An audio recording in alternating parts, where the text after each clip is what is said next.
David Icke. Chapter 1: The Martians have landed. There were two ways of writing this book. I could have held back information which is stunningly bizarre, but true. This would be the easy way, staying within the comfort zone and communicating only that which would not challenge too many people's sense of possibility.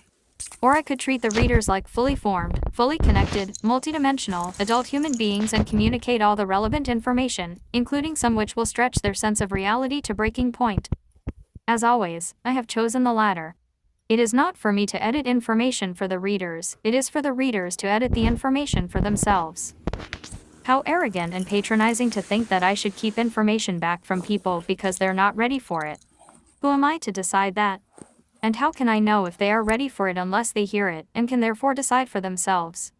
Some of my friends have urged me to tell people the basic story. But for God's sake, don't mention the reptiles. You will see what they mean by that very shortly. I understand their concern, but I can only be myself.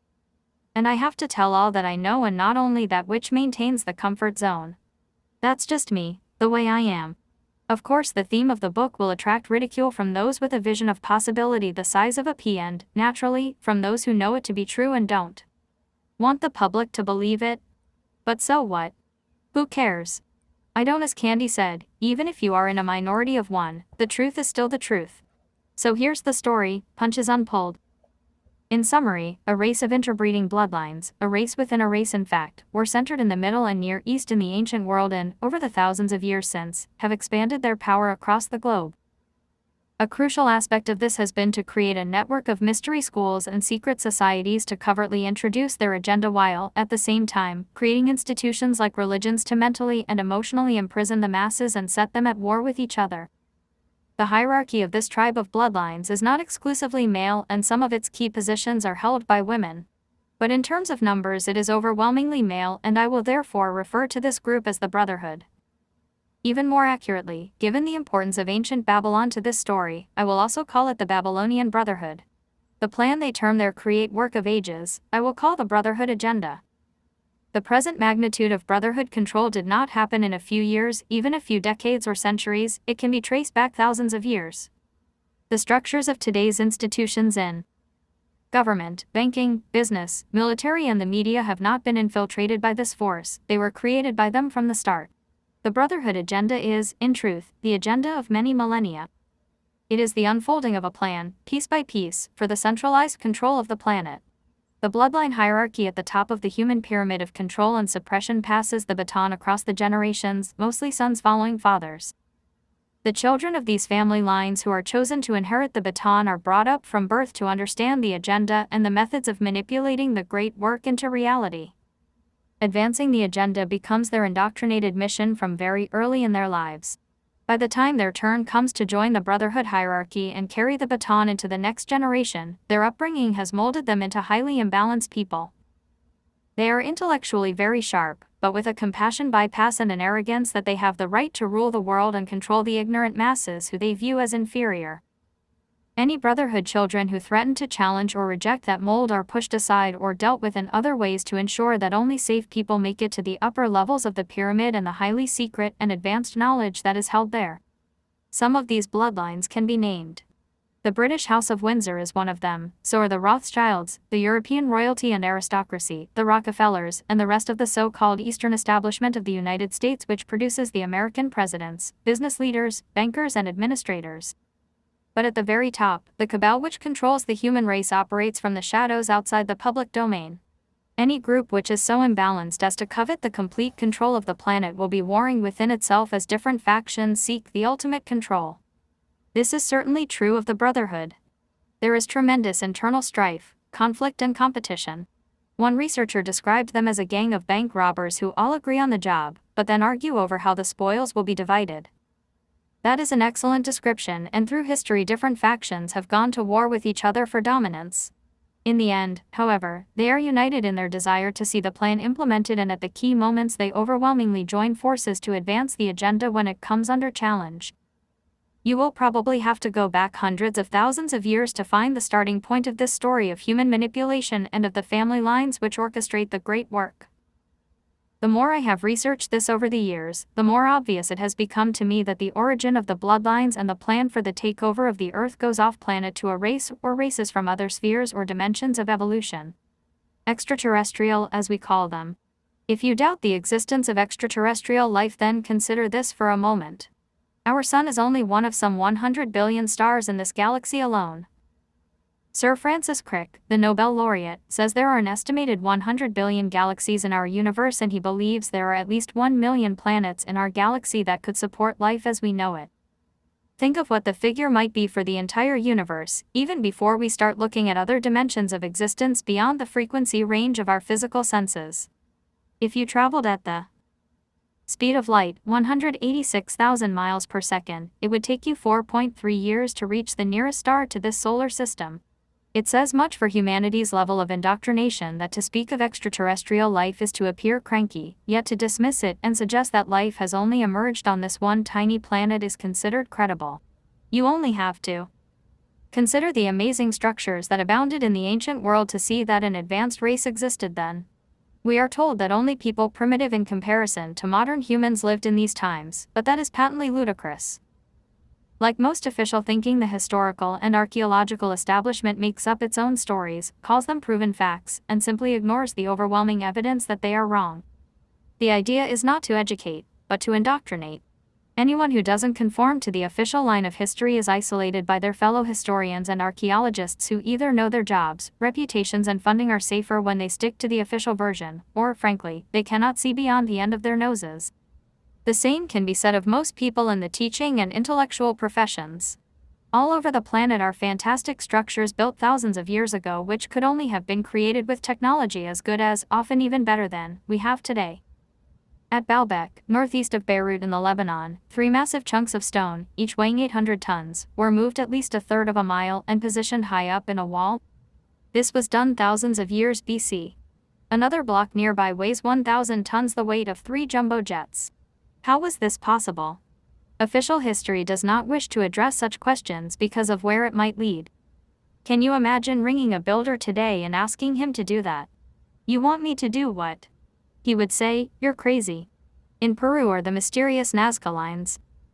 The ancients scored away the top surface of the land to reveal the white subsurface, and through this method were created incredible depictions of animals, fish, insects and birds. Some of them are so large they can only be seen in their entirety from 1,000 feet in the air. The knowledge which allowed wonders like Nazca, Baalbek, the Great Pyramid at Giza and other amazing creations to be built with such precision and scale, came from an advanced race who, in ancient times, lived among a far more primitive general population. This race is described as the gods in the Old Testament texts and other works and in oral traditions of antiquity. I can hear followers of the Bible denying that their book speaks of the gods. But it does. When the word God is used in the Old Testament, it is often translated from a word that means gods, plural. Elohim and Adonai are 2 examples. You can easily understand that a race performing technological feats of such magnitude should be seen as gods by a people unable to comprehend such abilities. In the 1930s, American and Australian servicemen landed their planes in remote parts of New Guinea to drop supplies for their troops. The locals, who had never seen a plane, believed the servicemen were gods, and they became a focus of religious beliefs. This would have been even more extreme in the ancient world had their advanced race been beings from other planets, stars or dimensions, flying craft more advanced than anything flown, at least officially, by today's military. An influx of knowledge from outside this planet or another source would explain so many of the mysteries that official history greets with a deafening silence. The incredible feats of building also become explainable, and so does the mystery of why early civilizations like Egypt and Sumer, the land of Shinar in the Bible, began at the peak of their development and then fell into decay, when the normal course of evolution is to start at a lower level and slowly advance through learning and experience. There was clearly an infusion of highly advanced knowledge that was later lost to most people. In every culture throughout the world are ancient stories and texts which describe the gods who brought this advanced knowledge. This would again explain the mystery of how the ancients had a phenomenal understanding of astronomy. There are endless legends all over the world of a time they call the Golden Age, which was destroyed by cataclysm and the fall of man. The ancient Greek poet, Hesiod, described the world before the fall. Man lived like gods, without vices or passions, vexation or toil, in happy companionship with divine beings, extraterrestrials. They passed their days in tranquility and joy, living together in perfect equality, united by mutual confidence and love. The earth was more beautiful than now, and spontaneously yielded an abundant variety of fruits. Human beings and animals spoke the same language and conversed with each other, telepathy. Men were considered mere boys at 100 years old. They had none of the infirmities of age to trouble them, and when they passed to regions of superior life, it was in a gentle slumber. One utopian as that may sound, there are countless stories from every ancient culture which describe the world in the distant past in those terms. We can recreate that vision again if only we change the way we think and feel. The most comprehensive accounts of an advanced race are contained in tens of thousands of clay tablets found in 1850 about 250 miles from Baghdad, Iraq, by an Englishman, Sir Austen Henry Layard, as he excavated the site of Nineveh, the capital of Assyria. This was located near the present Iraqi town of Mosul. Other finds have followed in this region, which was once called Mesopotamia. The original source of this knowledge was not the Assyrians, but the Sumerians who lived in the same area from, it is estimated, 4000 to 2000 BC. I will refer to the clay tablets, therefore, as the Sumerian texts or tablets. They are one of the greatest historical finds imaginable, and yet 150 years after they were discovered they are still ignored by conventional history and education. Why? Because they demolish the official version of events. The most famous translator of these tablets is the scholar and author Zechariah Sitchin, who can read Sumerian, Aramaic, Hebrew and other Middle and Near Eastern languages. He has extensively researched and translated the Sumerian tablets and has no doubt that they are describing extraterrestrials. Some researchers say that he used a later version of the Sumerian language to translate an earlier one and, therefore, some of his translations may not be 100% accurate. I think his themes are correct, indeed other accounts and evidence supports this, but I personally doubt some of the detail. I think that a number of Sitchin's interpretations are extremely questionable, while I agree with the overall thesis. According to his Figure 2, the solar system showing the location of the asteroid belt between Mars and Jupiter, which, though the details vary, many ancient and modern accounts suggest is the remains of a planet or part of a planet. Translations, and others, the texts say that the Sumerian civilization, from which many features of modern society derive, was a gift from the gods. Not mythical gods, but physical ones who lived among them. The tablets call these gods the N.Anak.Ki, those who from heaven to earth came, and N.Gir, the righteous ones of the blazing rockets. The name of Sumer itself was Ki.N.Gir, the land of the Lord of the blazing rockets, and also land of the Watchers, according to Sitchin. The ancient text known as the Book of Enoch also calls the gods the Watchers, as did the Egyptians. The Egyptian name for their gods, the Nataru, literally translates as watchers, and they said that their gods came in heavenly boats. According to Zechariah Sitchin, the tablets describe how the Anunnaki came from a planet called Nibiru, the planet of the crossing, which he believes has a 3,600-year elliptical orbit that takes it between Jupiter and Mars and then out into far space beyond Pluto. Modern science has identified a body it calls Planet X, which has been located beyond Pluto and is believed to be part of this solar system. But an elliptical orbit would be incredibly unstable and difficult to sustain. Scientists I trust believe that Sitchin is mistaken in his Nibiru theory, though his main themes about the Anunnaki are correct. The Sumerian tablets, from Sitchin's translations, describe how, during the early formation of the solar system, Nibiru caused the near destruction of a planet that once existed between Jupiter and Mars. The Sumerians called it Tiamat, a planet they nicknamed the Watery Monster. They say that it was debris from Tiamat's collision with the Nibiru moon which created the Great Band Bracelet, the asteroid belt which is found between Mars and Jupiter. What remained of Tiamat was thrown into another orbit, the texts say, and eventually it became the Earth, see Figure 2. The Sumerian name for the Earth means the cleaved one because a vast hole was created, they say, by the collision. Interestingly, if you take away the water in the Pacific Ocean, you will be left with a gigantic hole. The tablets are the written accounts of oral traditions that go back enormous amounts of time, and you have to be careful that details have not been added or lost and that we don't take symbolism or parable as literal truth. I am sure that some confusion did occur in this way. I have doubts myself about the Nibiru-Tiamat scenario and its alleged timescale. But there is much truth in the texts which can be proven, not least in their knowledge of astronomy. The tablets depict the solar system with the planets in their correct positions, orbits and relative sizes, and their accuracy has only been confirmed in the last 150 years since some of these planets have been found. The tablets describe the nature and color of Neptune and Uranus in ways that have only been confirmed in the last few years. What's more, the modern experts did not expect those planets to look as they did, yet the Sumerians knew thousands of years BC what our advanced science has only just discovered. Most stunning about the Sumerian tablets is the way they describe the creation of Homo sapiens.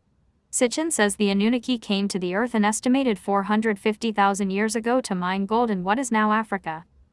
The main mining center was in today's Zimbabwe, an area the Sumerians called Abdotzu, deep deposit, he claims. Studies by the Anglo-American Corporation have found extensive evidence of gold mining in Africa at least 60,000 years ago, probably 100,000. The gold mined by the Anunnaki was shipped back to their home planet from bases in the Middle East, Sitchin claims the tablets say.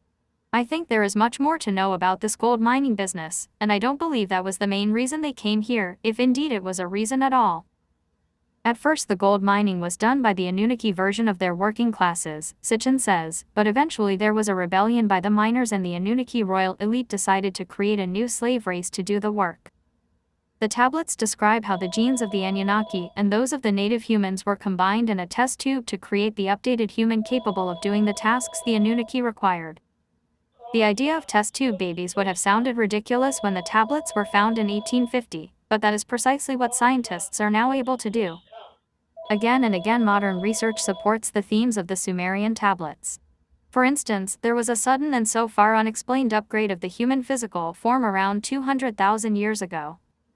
Official science is silent on the cause of this and mutters terms like the missing link. But some unavoidable facts need to be addressed. Suddenly the previous physical form known as Homo erectus became what we now call Homo sapiens. From the start the new Homo sapiens had the ability to speak a complex language and the size of the human brain increased massively. Yet the biologist Thomas Huxley said that major changes like this can take tens of millions of years. This view is supported by the evidence of Homo erectus which appears to have emerged in Africa about 1.5 million years ago. For well in excess of 1 million years their physical form seems to have remained the same, but then, out of nowhere, came the dramatic change to Homo sapiens. About 35,000 years ago came another sudden upgrade and the emergence of Homo sapiens sapiens, the physical form we see today. The Sumerian tablets name the two people involved in the creation of the slave race. They were the chief scientist called Enki, lord of the earth, Ki equals earth, and Ninkarsag, also known as Ninti, Lady Life because of her expertise in medicine. She was later referred to as Mami, from which comes mama and mother. Ninkarsag is symbolized in Mesopotamian depictions by a tool used to cut the umbilical cord. It is shaped like a horseshoe and was used in ancient times. She also became the mother goddess of a stream of religions under names like Queen Semiramis, Isis, Barati, Diana, Mary and many others, which emerged from the legends of this all over the world. She is often depicted as a pregnant woman. The texts say of the Anunnaki leadership, they summoned and asked the goddess, the midwife of the gods, the wise birth giver, saying, to a creature give life, create workers. Create a primitive worker, that he may bear the yoke. Let him bear the yoke assigned by Enlil. Let the worker carry the toil of the gods. For Enlil was commander of the Anunnaki and Enki was his half-brother. Enki and Ninkarsag had many failures as they sought the right genetic mix, the tablets tell us. There are accounts of how they created people with major defects and also human animal hybrids. Horrible stuff, and exactly what is claimed to be happening today in the extraterrestrial human underground bases around the world.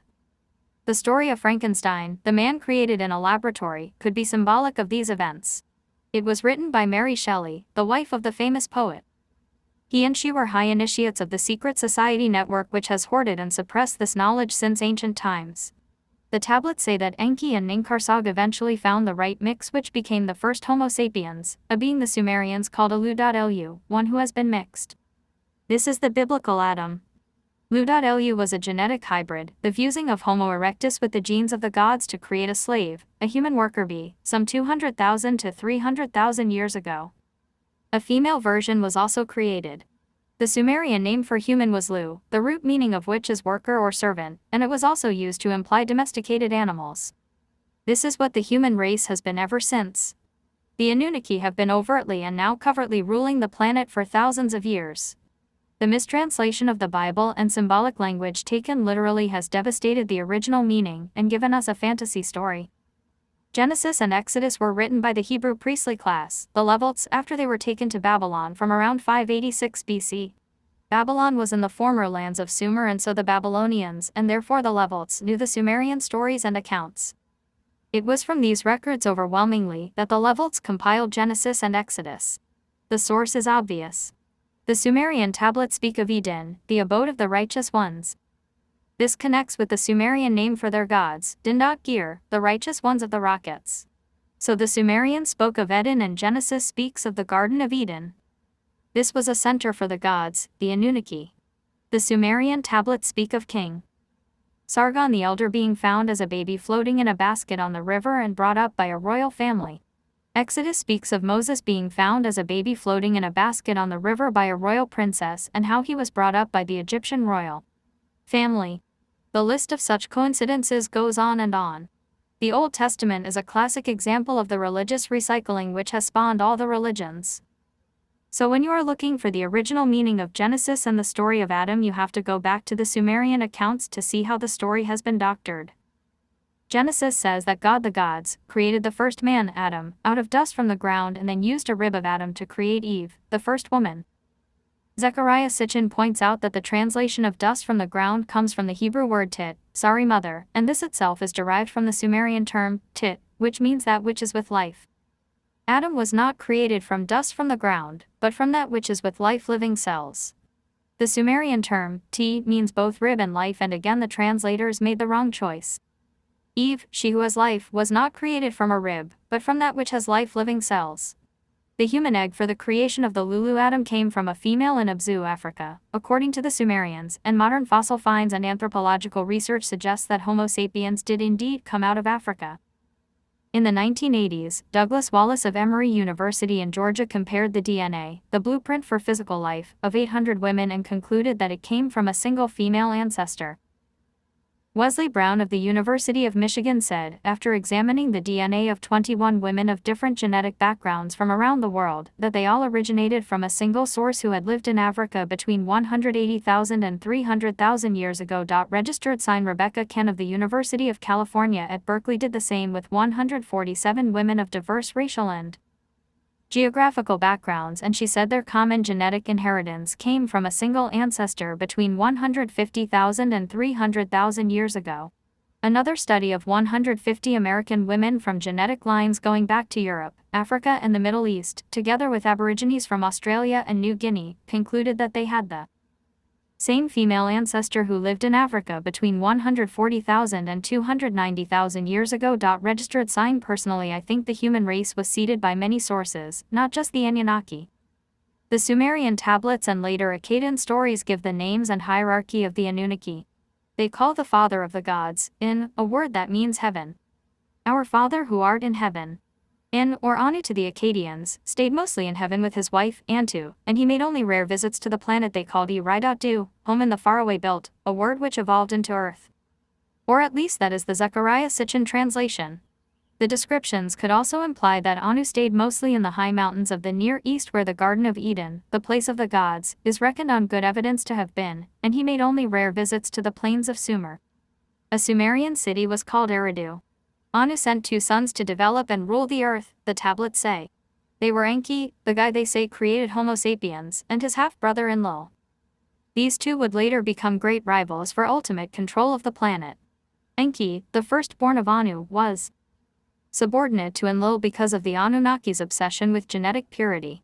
Enlil's mother was the half-sister to Anu, and this union passed on the male genes more efficiently than Enki's birth via another mother.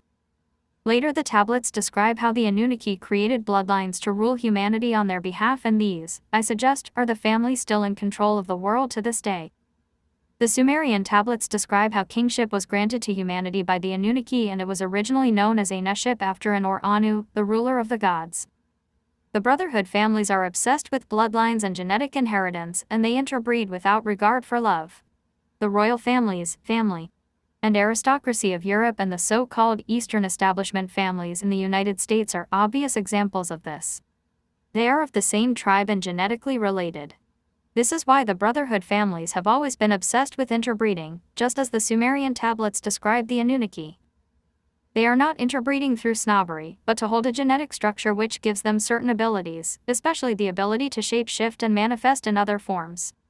I'll come to this in more detail shortly. The tablets describe how humans were given the ability to procreate by Enki, and this led to an explosion in the human population which threatened to swamp the Anunnaki, who were never great in number. The Anunnaki had many internal conflicts and high-tech wars with each other as the Enlil and Enki factions fought for control. It is generally accepted by researchers of the Anunnaki that Enki is on humanity's side, but it seems to me that both groups desire dominance over this planet, and that is their real motivation. As Zechariah Sitchin documents in his translations, and readers of the Indian holy books, the Vedas, will confirm, there were many accounts of the gods going to war with each other as they battled for supremacy. The Sumerian accounts describe how the sons of the Anunnaki gods were most involved in these wars. These were the offspring of Enki and Enlil, the half-brothers who became fierce rivals, and their sons played out that battle in a high-tech conflict, the tablets say. One battle they appeared to have been involved in was the biblical destruction of Sodom and Gomorrah. These cities were probably located at the southern end of the Dead Sea where, today, radiation readings are much higher than normal. This was when, according to the Bible, Lot's wife looked back and was turned into a pillar of salt. After referring to the original Sumerian, Zechariah Sitchin says that the true translation of that passage should read that Lot's wife was turned into a pillar of vapor, which, on balance, is rather more likely. All over the world in every native culture you will find stories of a great flood, and the Sumerian tablets are no different. Sitchin says they tell how the Anunnaki left the planet in flying craft, as an enormous surge of water wiped out much of humanity. There is no doubt that an unimaginable catastrophe, or more likely catastrophes, were visited upon the Earth between approximately 11,000 and 4,000 BC. The geological and biological evidence is overwhelming in its support of the countless stories and traditions which describe such events. They come from Europe, Scandinavia, Russia, Africa, throughout the American continent, Australia, New Zealand, Asia, China, Japan, and the Middle East. Everywhere. Some speak of great heat which boiled the sea, of mountains breathing fire, the disappearance of the sun and moon and the darkness that followed, the raining down of blood, ice and rock, the earth flipping over, the sky falling, the rising and sinking of land, the loss of a great continent, the coming of the ice, and virtually all of them describe a fantastic flood, a wall of water, which swept across the earth. The tidal wave caused by the comet in the film, Deep Impact, gives you an idea of what it would have been like. Old Chinese texts describe how the pillars supporting the sky crumbled, of how the sun, moon and stars poured down in the northwest, where the sky became low, rivers, seas and oceans rushed to the southeast where the earth sank and a great conflagration was quenched by a raging flood. In America, the Pawnee Indians tell the same story of a time when the north and south polar stars changed places and went to visit each other. North American traditions refer to great clouds appearing and a heat so powerful that the waters boiled. The Greenland Eskimos told early missionaries that long ago the earth turned over. Peruvian legend says that the Andes were split apart when the sky made war with the earth. Brazilian myth describes how the heavens burst and fragments fell down, killing everything and everyone as heaven and earth changed places. And the Hopi Indians of North America record that the earth was rent in great chasms, and water covered everything except one narrow ridge of mud. All of this closely correlates with the legends of Atlantis and Mu or Lemuria, two vast continents, one in the Atlantic and the other in the Pacific, which many people believe were ruled by highly advanced races. The continents are said to have disappeared under the sea in the circumstances described above, leaving only islands like the Azores as remnants of their former scale and glory. Atlantis was described by Plato, 427 to 347 BC, the ancient Greek philosopher and high initiate of the secret society Mystery School Network. To this day, the secret network has passed on much knowledge to the chosen few while denying that privilege to the mass of the people. Official history dismisses Plato's contention that such a continent existed and there are apparent historical discrepancies in his accounts, but there is geological support for his basic theme. The Azores, which some believe were part of Atlantis, lie on the mid-Atlantic ridge which is connected to a fracture line that encircles the planet, see Figure 3. This line continues for a distance of 40,000 miles. The mid-Atlantic ridge is one of the foremost areas for earthquakes and volcanoes. Four vast tectonic plates, the Eurasian, African, North American and Caribbean, all meet and collide in this region, making it very unstable geologically.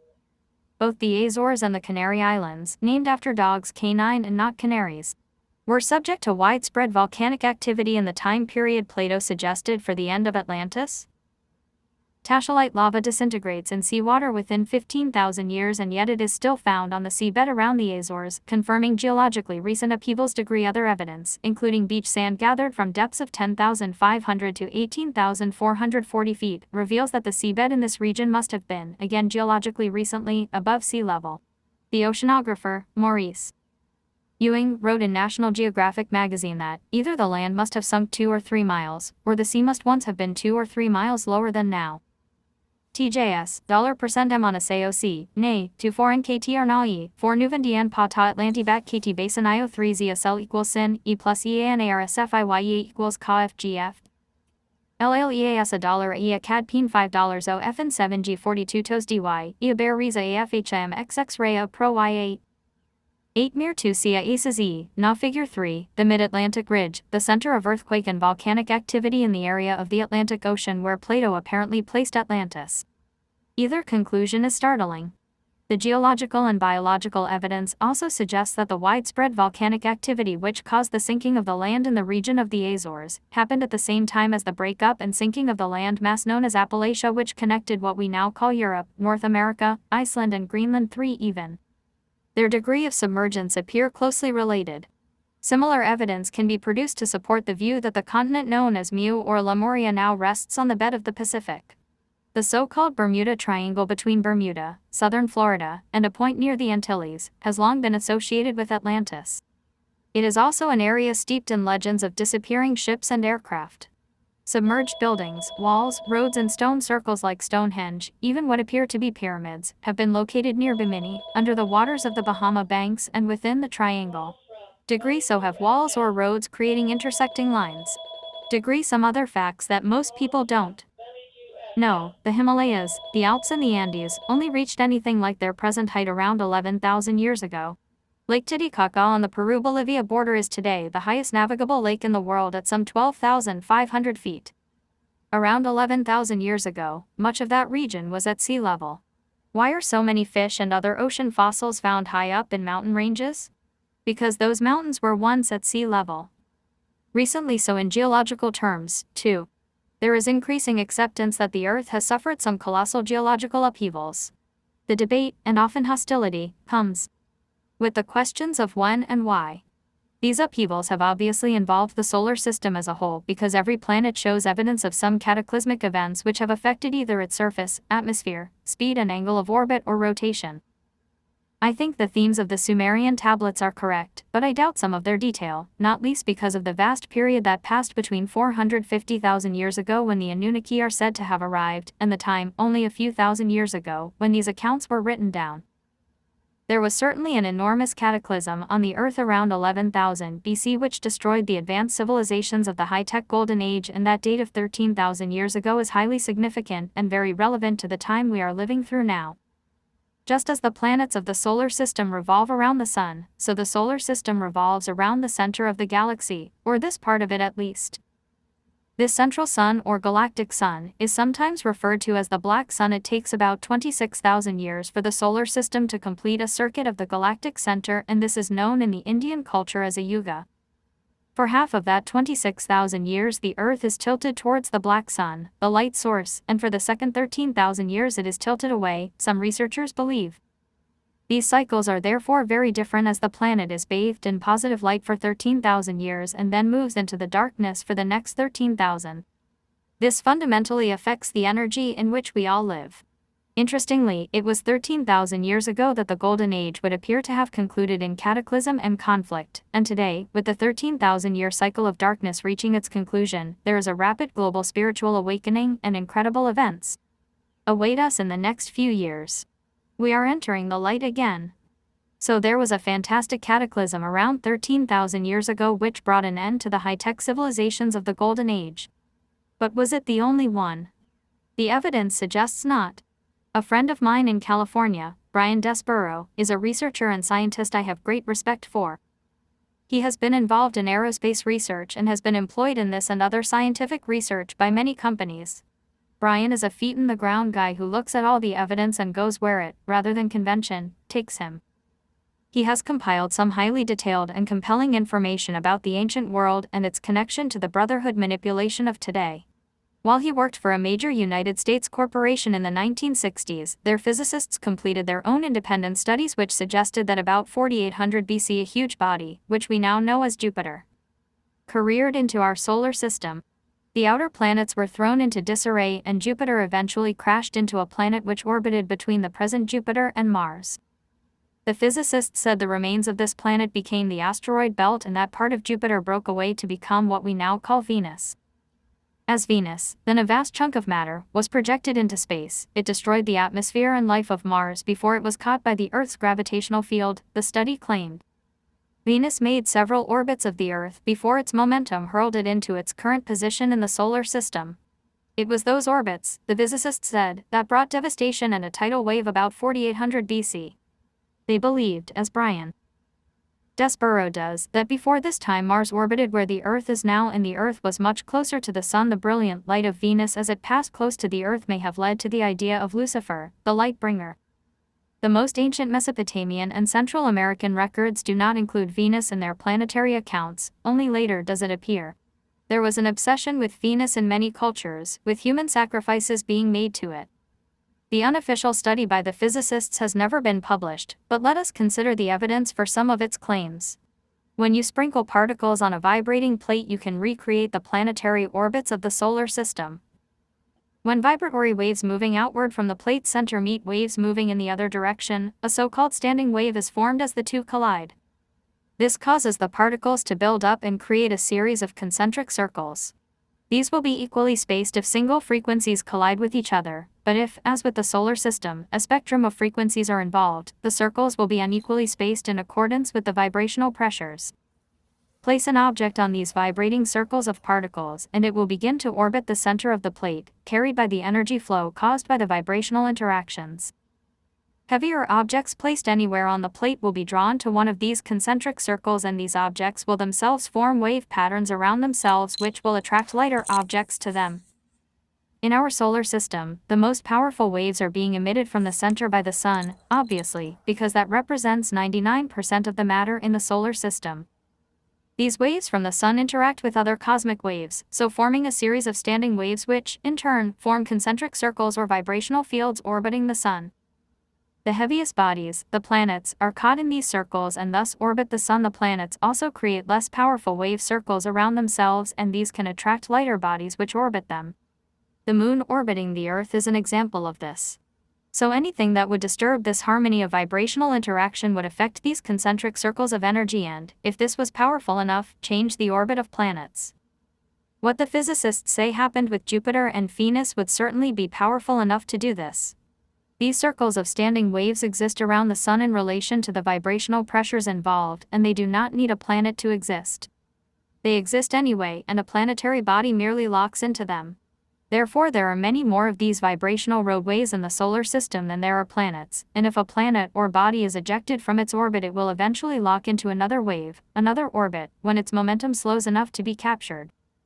This, Desborough believes, is what happened when the fantastic vibrational pressures of the Venus comet passed close to Mars and the Earth and hurled them into different orbits.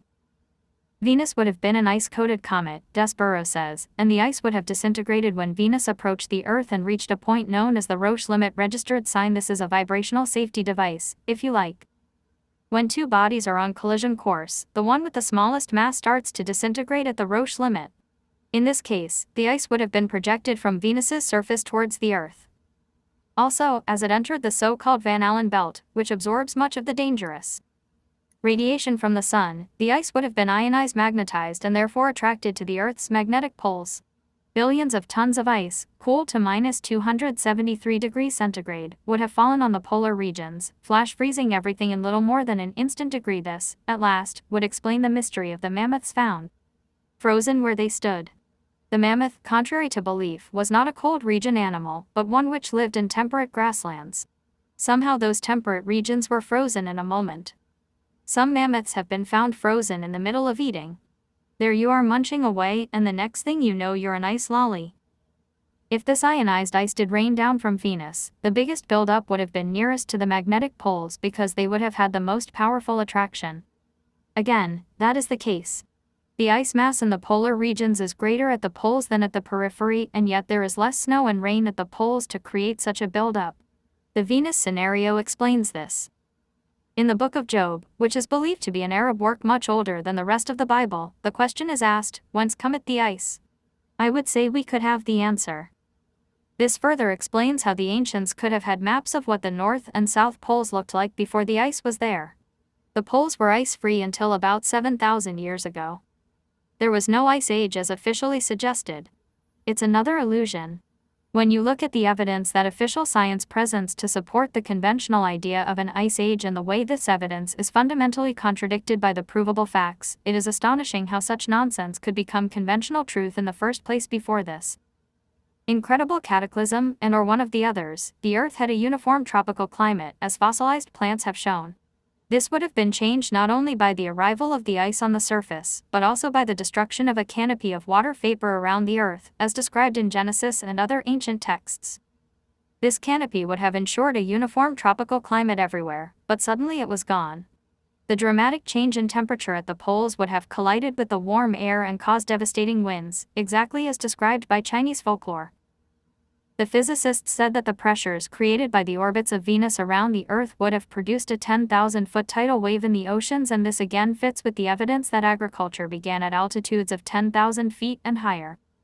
Plato wrote in his work, Laws, that agriculture began at high elevations after a gigantic flood covered all the lowlands. The botanist, Nikolai Ivanovich Vavilov, studied more than 50,000 wild plants collected around the world and found that they originated in only 8 different areas, all of them mountain terrain. The tidal wave would have produced pressures on the Earth's surface of 2 tons per square inch, creating new mountain ranges and fossilizing everything within hours. 4 artificial stone today is created by pressures of this magnitude.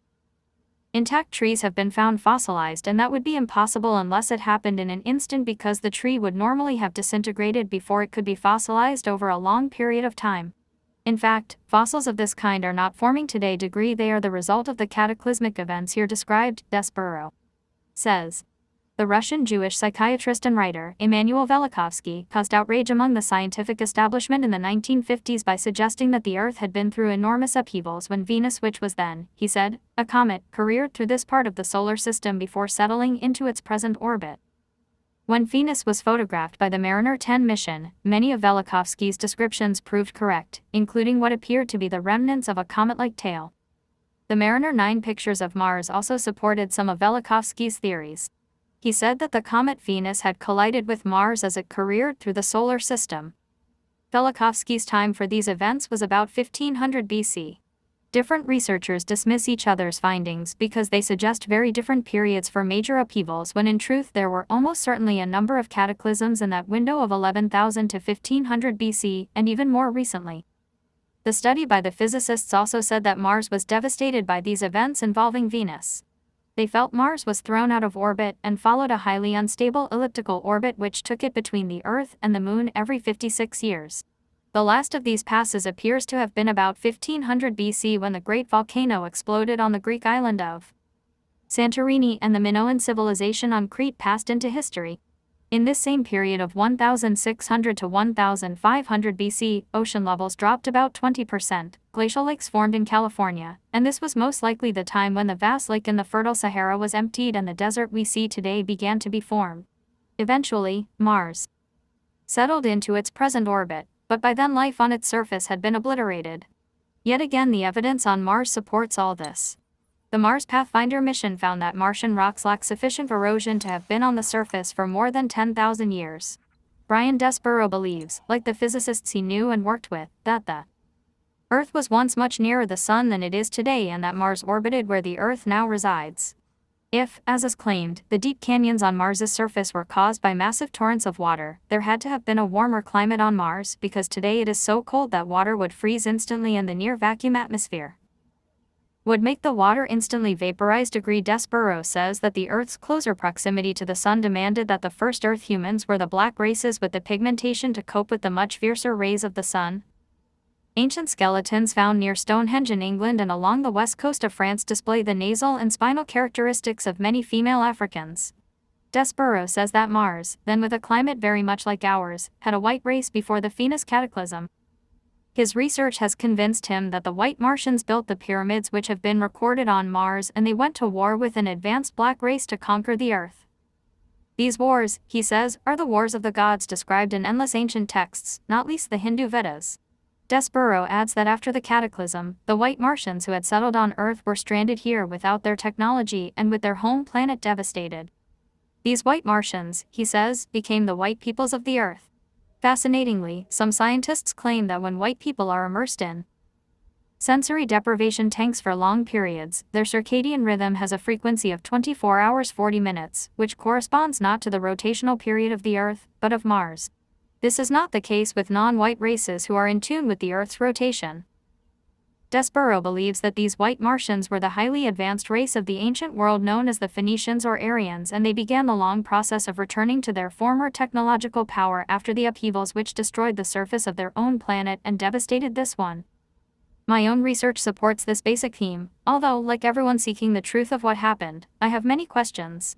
A white race, known as the Phoenicians and other names, was certainly the brains behind the Egyptian civilization, at least from the period around 3000 BC, and the Giza Plateau where the Great Pyramid was built was formerly known as Al-Qahira, a name which derived from the Arabic noun al-Qahir, their name for Mars. Ancient texts reveal that the measurement of time was much related to Mars, and March 15th, the Ides of March, Mars, was a key date in their Mars-related calendar, as was October 26th. The first marked the start of spring and the second was the end of the year in the Celtic calendar. Star 4. The Holy Grail stories of King Arthur connect with this theme, also. Camelot apparently means Martian city or city of Mars. I think there is truth in all the views summarized in this chapter of the cataclysmic upheavals the Earth has suffered in the period between 11,000 and 1500 BC. The first one ended the Golden Age and obliterated the high-tech civilizations that had existed before then. The extraterrestrial races either left the planet beforehand or survived at high altitudes or by going deep within the Earth. The same with the later cataclysm. Many of the extraterrestrials, and most Earth humans, did not survive these events. Those that did were left with the job of starting all over again without, at least at first, the technology available before. The survivors fell into two main categories, those of mostly extraterrestrial origin who retained the advanced knowledge, and humans, the slave race in general, who did not. The former also fell into two camps. There were those who wished to use their knowledge positively and communicate their information to humanity, and those who sought to hoard the knowledge and use it to manipulate and control. The struggle between those two groups over the use of the same knowledge continues to this very day. As societies recovered from those upheavals of 11,000 BC, the other cataclysms brought more devastation over the thousands of years that followed, and humanity was faced with many new beginnings. One common theme throughout, however, has been the manipulation of humanity by an intellectually, though not spiritually, advanced race or races of extraterrestrial origin. On that subject, I must now introduce an added dimension to this story which will stretch your credulity to breaking point. On DBD FKW 13 14 15 16 17 18 19 20 21 22 23 24 25 26 27 28 29 Its sources T. W. Doan, Bible Myths and Their Parallels in Other Religions, Health Research, P.O. Box 850, Pomeroy, WA, USA 99347, first published 1882, 10. The information about the Anunnaki and the Sumerian tablets comes from the Zechariah Sitchin series of books collectively known as the Earth Chronicles. Individually they are called the 12th Planet, the Stairway to Heaven, the Wars of Gods and Men, the Lost Realms, and When Time Began. Another Sitchin work is Genesis Revisited. They are published by Avon Books, 1350 Avenue of the Americas, New York. Genesis Revisited, p. 22. Ibid, p. 161. Ibid, p. 198. Ibid, p. 199. Ibid. Ibid, p. 200. For a comprehensive documentation of these global legends and the scientific support for them, see the excellent book by D.S. Allen and J. B. Dallaire called When the Earth Nearly Died, Gateway Books, Willow, Bath, England, 1995. 10 Ibid, p. 31. Ibid, p. 32. Maurice Ewing, New Discoveries on the Mid-Atlantic Ridge, National Geographic Magazine, November 1949, pp. 614, 616. When the Earth Nearly Died, pp. 32, 33. Ibid, p. 34. Charles Berlitz, Atlantis, The Eighth Continent, Fawcett Books, New York, 1984, pp. 96 to 101. Ibid. When the Earth Nearly Died, pp 25-28. Brian Desborough, The Great Pyramid Mystery, Tomb, called Initiation Center, or what? A document supplied to the author and also published in the California Sun newspaper, Los Angeles. Ibid. Ibid. Ibid. When the Earth Nearly Died has some impressive documentation to show that the Ice Age is a myth. The Great Pyramid Mystery. Ibid. Ibid. Ibid. Ibid. Ibid. 32, 33, 34, 35 Ibid. Ibid. Ibid. Ibid. Preston B. Nichols and Peter Moon, Pyramids of Montauk, Sky Books, New York, 1995, p. 125. Ibid, p. 129. Chapter 2. Don T. mentioned the reptiles. Are you ready for this? I wish I didn't have to introduce the following information because it complicates the story and opens me up to mass ridicule. But stuff it. If that is where the evidence takes me, that is where I shall go every time. I don't think the Anunnaki of the Sumerian tablets and the white Martians proposed in Brian Desborough's scenario are the same people, although there may well be a genetic connection between them. Putting together the massive evidence, views, research and opinions that I have read or heard almost daily these past years, I feel the Anunnaki are a race from a reptile genetic stream. In UFO research, these have become known as reptilians. Nor am I alone in this view. I have personally been staggered by how many people today are open to these possibilities and, indeed, are coming to the same conclusions through their own research. These include many who would have laughed at the very idea not so long ago. Dr. Arthur David Horn, a former professor of biological anthropology at Colorado State University in Fort Collins, once believed emphatically in the Darwinist version of human evolution, the slow development of the human species via the principle of the survival of the fittest. Purely on the weight of evidence and his own experience, he is now convinced that humanity was seeded by extraterrestrials and that a reptilian race has controlled the planet for thousands of years and continues to do so today. This is my own view, although I have taken a very different life path to reach those same conclusions. Dr. Horn's research is detailed in his excellent book, Humanity's Extraterrestrial Origins, in which he suggests that the ones the Sumerian tablets call the Anunnaki are this reptile race, another point with which we agree. The famed British astrophysicist, Fred Hoyle, told a London press conference as long ago as 1971 that the world was controlled by a force which could manifest in many forms. They are everywhere, he told astonished journalists, in the sky, in the sea and on the earth. He said that they controlled humanity through the mind. I know this sounds utterly bizarre, but you need to read the whole of The Biggest Secret to see the wealth of evidence to support this. If you pull out now or after a couple of chapters because your belief system is in overload, that's your choice, but you will miss the opportunity to see that the almost hysterically unbelievable is actually true. The more I weave together incredible amounts of information, the more it seems to me that we are talking of two distinct situations running side by side. There were other extraterrestrial races at large on the Earth, and still are, as well as the extraterrestrial race which the Sumerians called the Anunnaki and other ancient texts called the Serpent race. It could well have been that some of the others went to war with this reptilian Anunnaki. Ancient texts record these wars of the gods all over the world, and these could include conflicts between different extraterrestrial races as well as those described in the Sumerian tablets that appeared to involve Anunnaki factions fighting with each other. Today there are many modern accounts from people who claim to have seen humanoid-type people whose skin and faces look like lizards and frogs with large protruding eyes. Jason Bishop III, a pseudonym, an investigator of the extraterrestrial phenomenon, says that the reptilians are mostly much taller than humans and are cold-blooded like Earth reptiles. They appear to be far less emotionally sensitive than humans and most have great difficulty expressing love, though they are extremely intelligent and have very advanced technology. I must say that is an excellent description of the attitudes and behavior of the Brotherhood who control the world today. The modern accounts of reptilians match the descriptions of many gods of the ancient world in the surviving texts and legends.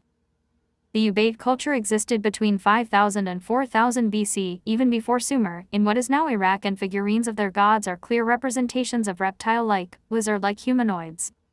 You can see a lizard Ubaid figurine holding a lizard baby in the picture section. The region where the Ubaid Sumer cultures emerged is fundamental to this whole story, and the Ubaid figurines depict physically the descriptions of gods which dominated many ancient societies.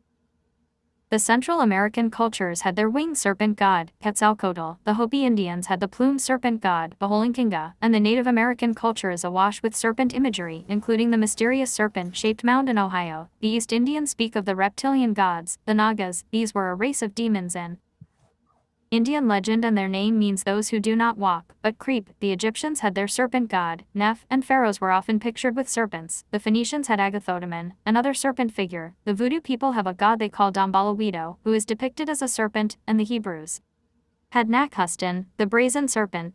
The ancient British god, known as the dragon ruler of the world, was called Hu, and from this, very appropriately I would suggest, we get the term, Hu-Man. The winged disc symbol of the Sumerians, which is found all over the ancient world, was normally featured with two serpents. The symbolism of the serpent and its association with ancient gods abounds throughout the world. The Reverend John Bathurst Dean, in his book The Worship of the Serpent, wrote, "One of the 5 builders of Thebes, in Egypt, was named after the serpent god of the Phoenicians, Often. The first altar erected to Cyclops at Athens was to Ops, the serpent deity. The symbolic worship of the serpent was so common in Greece that Justin Martyr accuses the Greeks of introducing it into the mysteries of all their gods.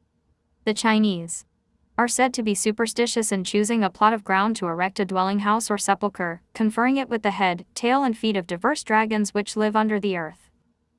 The idea of fire-breathing dragons and evil serpents which appear in legends and texts all over the world could easily originate from the reptilian gods who once operated openly thousands of years ago.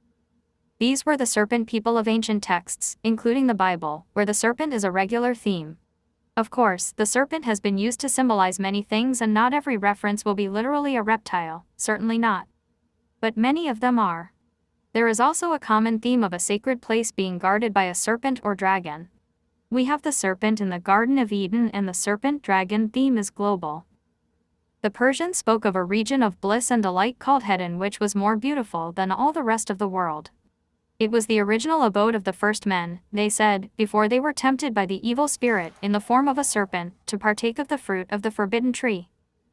There is also the banyan tree, under which the Hindu Jesuses, known as Krishna, sat upon a coiled serpent and bestowed spiritual knowledge on humanity. The ancient Greeks had a tradition of the islands of the blessed and the garden of the Hesperides, in which grew a tree bearing the golden apples of immortality. This garden was protected by a dragon. In the Chinese sacred books there is a garden in which grew trees bearing the fruit of immortality, and it too was guarded by a winged serpent called a dragon. In ancient Mexican accounts, their version of the Eve story involves a great male serpent degree. Another Hindu legend speaks of the sacred mountain of Meru guarded by a dreadful dragon degree. Over and over we see the same theme of sacred places guarded by fearsome dragons, and of a reptilian, or a half-reptile half-human, giving spiritual knowledge to humans. The reptile species has a long connection with the Earth, going back more than 150 million years to the dinosaurs and beyond. If we are to understand the true nature of life, we need to free our minds from the bonds of conditioning and realize that what we see around us on Earth is only a tiny fraction of possibility. The reptile species, like lizards and snakes, are but one form of the reptilian genetic stream in this universe. While the dinosaurs were not all cold-blooded reptiles, as modern research has shown, the reptiles and dinosaurs are closely related by physical appearance alone, and both have spawned an amazing variety of different forms. The dinosaurs manifested as everything from flying creatures, large and small, to the 8-ton Tyrannosaurus rex. Are we really saying that reptile-dinosaur genetic streams that can produce such diversity cannot manifest in a 2-legged, 2-armed form with a brain capacity through which a technically advanced consciousness can operate? More recently, a greater understanding of the dinosaurs has revealed that many were very intelligent 100 million years ago. The Sauronithoids, named from its appearance as a bird-like reptile, had a large brain, wide-set eyes that gave it stereoscopic vision, and fingers with opposing thumbs which allowed it to catch and eat small mammals. Adrian J. Desmond, one of the world's leading researchers into dinosaurs, says that creatures like the Sauronithoids were separated from other dinosaurs by a gulf comparable to that dividing men from cows. Registered sign. He asks, who knows what peaks the sophisticated bird mimics would have attained had they survived? Studies have suggested that had the dinosaurs not been wiped out by yet another cataclysm about 65 million years ago, they would have evolved into a reptile humanoid by now. Dale Russell, the senior paleontologist at Northern California University, was asked by the U.S. Space Agency, NASA, to produce a report on what extraterrestrial life might look like. He evolved the Troodon dinosaur in line with natural genetic changes over millions of years and created a model of a being he dubbed a dinosauroid. This had a remarkable resemblance to a reptilian humanoid and was identical to those described by people who claimed to have seen reptile extraterrestrials. Who is to say that this evolutionary leap from classic dinosaurs to reptilian humanoids did not happen in another dimension or on another physical planet and perhaps on Earth before the dinosaurs were eliminated? In fact, were they all eliminated? Modern paleontology, the study of fossils, now suggests that not all the dinosaurs were killed by the meteorite strike 65 million years ago, and some continue to live today. More and more evidence is emerging that birds are descendants of the dinosaurs. And while the bodies of most dinosaurs might have been destroyed, their consciousness would have survived because consciousness is energy and energy is indestructible. It can only be transmuted into a different form. What happened to that dinosaur consciousness that dominated the Earth for 150 million years? As we've seen, the earliest accounts of Assyria, Babylon, Old Testament history, China, Rome, America, Africa, India and elsewhere feature stories of the dragons. The serpent symbol has also been found in ancient Britain, Greece, Malta, Egypt, New Mexico, Peru and all over the Pacific Islands. There is an unmistakable resemblance between some dinosaurs and ancient depictions of dragons. Several species of small Indo-Malayan lizards with webbed wings look so much like dragons that they have been given the name Draco after the star constellation from which the reptilian hierarchy are said to originate. Of even more interest to me is the armored lizard called Moloch Horridu, which also has a dragon-like appearance. Moloch is an ancient deity to which children were sacrificed thousands of years ago and still are today in the vast satanic ritual network. They are sacrificed to the reptilians, in other words, because, as will become clear, many demons of Satanism are the reptilians who have sought to take over the planet for thousands of years.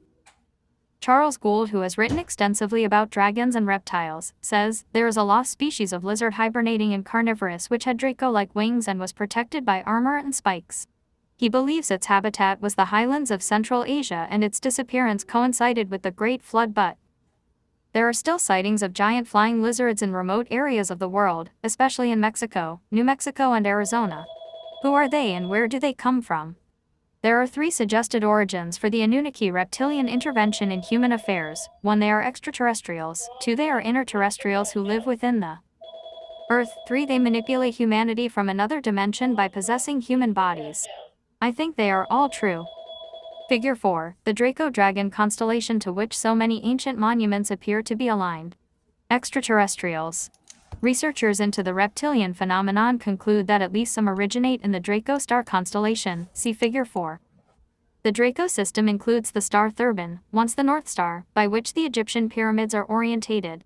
4. According to the research of author Graham Hancock, the ancient temple complex at Angkor Wat in Cambodia is a replica of the Draco constellation as it would have been in 10,500 BC. This is the time when the Earth and its people, human and extraterrestrial, would have been recovering from the cataclysm of 11,000 BC and rebuilding their civilization.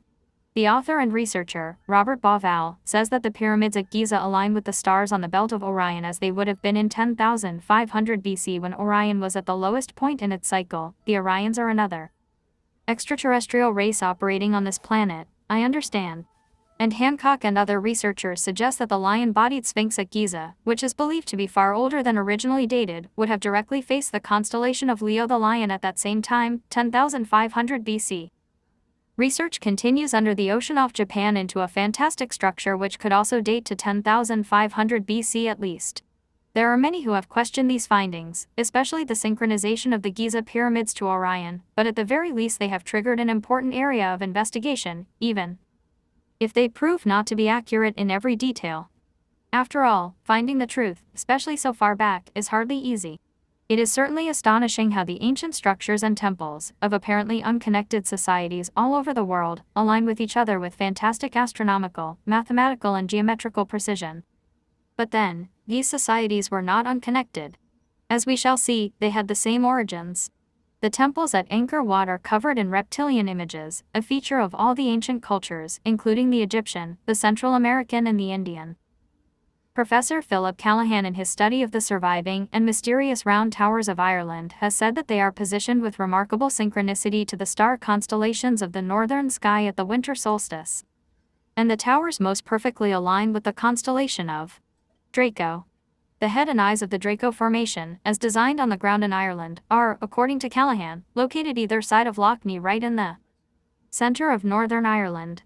The eastern side of Lough Neagh is close to the capital, Belfast. So the head of the Draco constellation is positioned on the ground in Northern Ireland, and that small country has been the scene of so much upheaval, murder and suffering. By the end of this book, those who are new to these concepts will appreciate the power of symbolism to attract energy to a place, negative and positive. John Rhodes, one of the foremost of the researchers into the reptilian presence, says that they may be space invaders who move from planet to planet, covertly infiltrating the host society and eventually taking over. The reptilian military, it is said, carry out abductions of LIF forms while their scientists study the biology and introduce the reptilian genetic code into species they wish to manipulate. This involves a program of crossbreeding, and that is precisely what the Sumerian texts are describing in relation to the Anunnaki. Rhodes adds that, from their underground bases, the reptilian military ETs establish a network of human-reptilian crossbreed infiltrates within various levels of the surface culture's military-industrial complexes, government bodies, UFO/paranormal groups, religious and fraternal, priest, orders, etc. These crossbreeds, some unaware of their reptilian genetic mind control instructions, act out their subversive roles as reptilian agents, setting the stage for a reptilian-led ET invasion. Registered sign: I only came across the work of John Rhodes in the last few days before this book was complete, and by then, as you will see later in the detailed text, I had reached exactly the same conclusions. Rhodes says that after the reptilians invade a planet from space and from their underground bases, the surface population quickly surrender to superior weaponry. Then the reptilians strip the planet of its resources like water, minerals and DNA information. The infiltration of human society via secret societies is a key method of reptilian control, as I shall detail. The American writer and researcher, William Bramley, concluded in his book, Gods of Eden, that the Anunnaki created a secret society called the Brotherhood of the Snake, and this has been used to manipulate humanity in the way described in the chapters that follow. This Brotherhood of the Snake is the core center of today's global secret society network, which is controlled by the reptilians, interterrestrials. In their physical expression, the Anunnaki are one of the many inner Earth races which live underground in the enormous catacombs, caverns and tunnels below the surface. A Hopi Indian legend says that a very ancient tunnel complex exists under Los Angeles, and this, they say, was occupied by a lizard race some 5,000 years ago. In 1933, G. Warren Shufelt, an LA mining engineer, claimed to have found it 0.7 degree today. It is said, some malevolent Freemasonic rituals are held in this tunnel complex. There has been a massive cover-up by the authorities of the existence of these subterranean races and where they live. In 1909, a subterranean city which was built with the precision of the Great Pyramid was found by G. Kincaid near the Grand Canyon in Arizona. It was big enough to accommodate 50,000 people, and mummified bodies found on the site were of Oriental or possibly Egyptian origin, according to the expedition leader Prof.